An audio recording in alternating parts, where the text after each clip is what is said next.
Спочатку було слово. Так.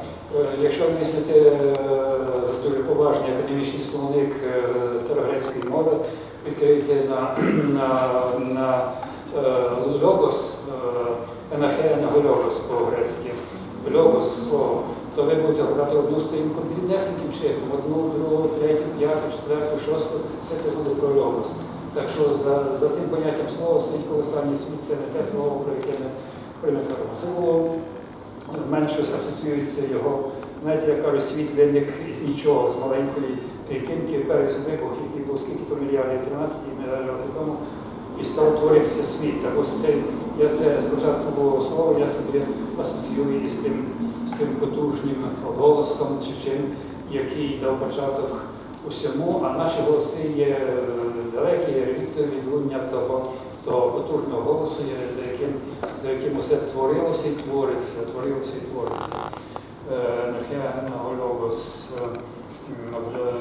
До речі, не було, бо це переклад, це було Євангеліє написано, якщо не помиляюся, арамейською мовою, а там часів не було. То треба точно переклад. Спочатку слово.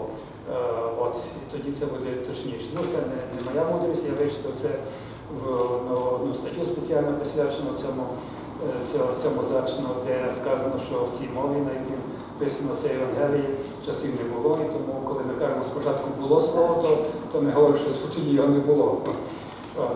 Слово, яке триває, слово світотворче, людинотворче. Ось ми від цього слова, писаного великою буквою, на жаль, відходимо. Йдемо до слова інформативного, слова писаного з малою буквою.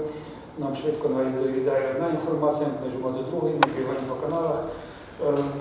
Нам надоїдає, коли тільки треба щось трішки подумати, або, як казали, у нас Галичині застановитися, то ми не хочемо, ми біжимо далі, шукаємо за розвитком дії, за екшен. А ті речі, якими ми повинні дихати,